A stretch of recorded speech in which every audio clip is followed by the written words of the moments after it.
Hello students, Hindi की कक्षा में आपका स्वागत है। आज हम हिंदी रीडर में पाठ 11 पढ़ेंगे।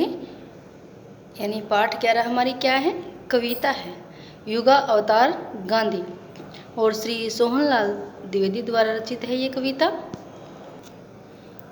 इस कविता के द्वारा कवि ने राष्ट्रपिता महात्मा गांधी के व्यक्तित्व को महानता का जो व्यक्तित्व की महानता है उसका वर्णन किया है। स्वतंत्रता आंदोलन में उनकी आवाज़ सुनकर लोग उनका अनुसरण करने लगे थे। ऐसे युग पुरुष ने सत्य, अहिंसा और प्रेम के बल पर भारत को अंग्रेजों की दास्ता से मुक्ति दिलाई। अर्थात इस कविता में गांधी जी के व्यक्तित्व के उन आंतरिक विशेषताओं को रेखांकित किया गया है जिसने ब्रिटिश साम्राज्य की जड़ें हिला दी थी, और वह भी अहिंसा का सहारा लेकर। किसका? अहिंसा का सहारा लेकर। अहिंसा एवं सत्याग्रह को उन्होंने क्या बना लिया था? एक हथियार बना लिया था, और उस हथियार के बल पर ही भारत को पराधीनता से बाहर निकाला, यानी गुलामी से मुक्ति दिलाई। ये गांधी जी की ये पंक्तियाँ भी है कि साबरमती के संत तूने कर दिया कमाल, बिना खड़ग बिना ढाल। तो ये वो राष्ट्रपिता महात्मा गांधी थे जिन्होंने हमें अंग्रेजों से मुक्ति दिलाई थी। आज हम उन्हीं की कविता पढ़ेंगे। अब गुरु नानक देव जी के विचार हैं, साधारण दिखने वाले लोग ही दुनिया के सबसे अच्छे लोग होते हैं।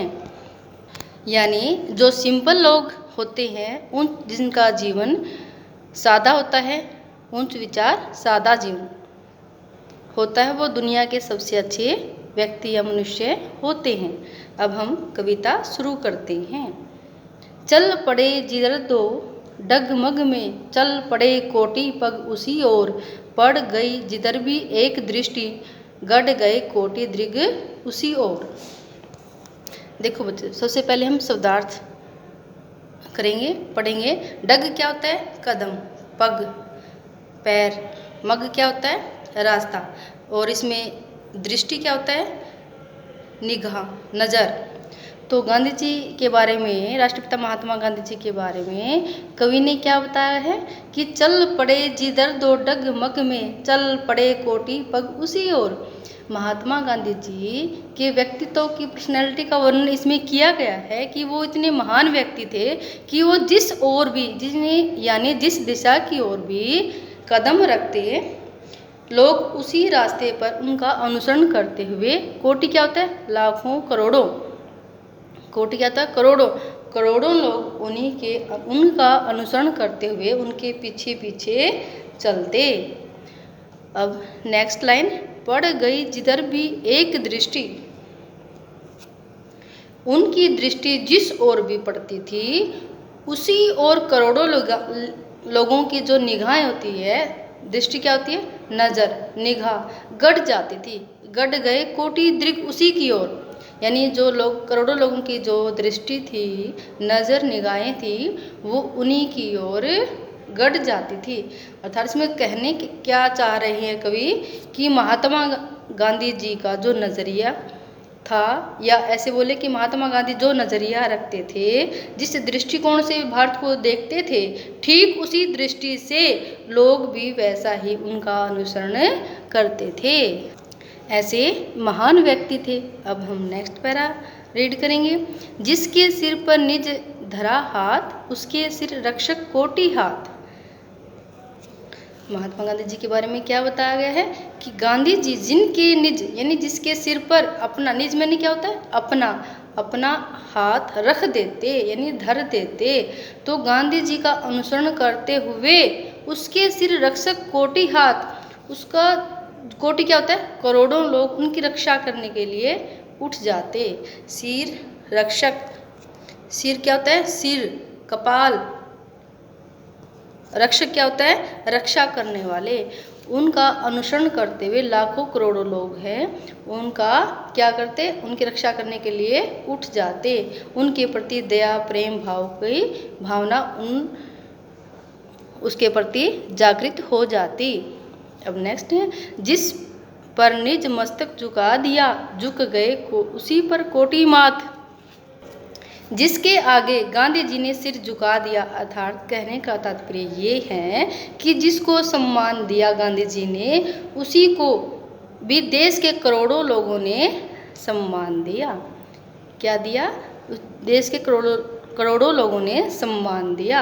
और हमारे गांधी जी थे वो सच्चे देश के प्रतिनिधि थे, जिनके पीछे करोड़ों लोग उनका अनुसरण करते हुए उनका हमेशा साथ देते थे। ऐसे थे महान व्यक्तित्व वाले गांधी जी।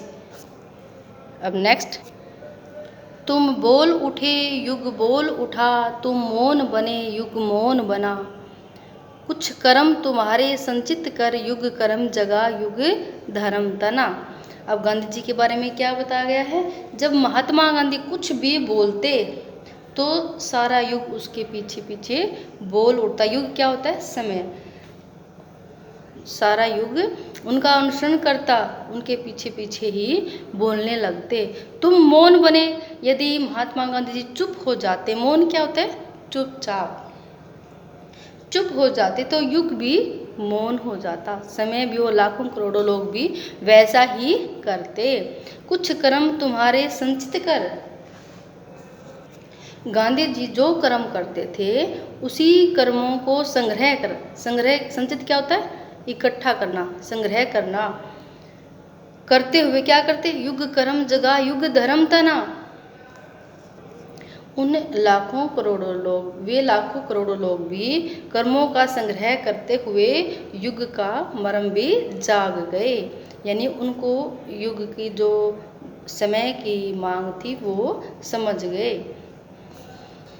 युग का धर्म भी तन गए। यहाँ पर युग कर्म का अर्थ है इस युग के लोगों की दयनीय दशा जो थी और आर्थिक अभावों को दूर करने के लिए जो लाखों करोड़ों लोग परिश्रम करते थे, दया भावना रखते थे और सबके साथ एक जैसा व्यवहार करते थे, तो हमें सभी के साथ एक जैसा व्यवहार करने की जो विनम्रता थी वो उन्होंने हमें सिखाई। सभी के प्रति व्यवहार एक समान करना सिखाया। और समय की मांग थी। युग क्या है? समय। युग कर्म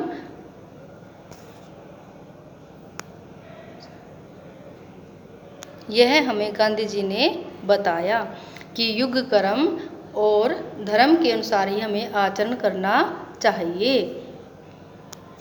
अब नेक्स्ट पैरा, युग परिवर्तक युग संस्थापक युग संचालक है हे युगाधार, युग निर्माता युग मूर्ति तुम्हें युग युग तक युग का नमस्कार। युग परिवर्तक क्या होता है? युग को चेंज करने वाले हो। युग की संस्थापक क्या होता है? स्थापना करने वाले हो। युग की स्थापना करने वाले, युग का निर्माण करने वाले, युग का संचालन करने वाले, हे युगा अवतार, आप युग के निर्माता हो, युग मूर्ति हो। युग मूर्ति हो यानी युग की मूर्ति जो सबको प्रेरणा देती है, ऐसे हो आप जो तुम्हें आने वाले समय में। अब गांधी जी के बारे में लास्ट पंक्ति में क्या बताया गया है कि आने वाले समय में युगों युगों तक आपको सम्मान दिया जाएगा। युग युग तक युग का नमस्कार। आप जैसे युग यानी समय को लाने वाले को बार मेरा नमस्कार अभिवादन। ऐसे राष्ट्रपिता महात्मा गांधी के बारे में सोहनलाल द्विवेदी जी ने बताया है। आज इस वीडियो में हम यहीं तक इस को रीड करेंगे और लर्न करेंगे। धन्यवाद।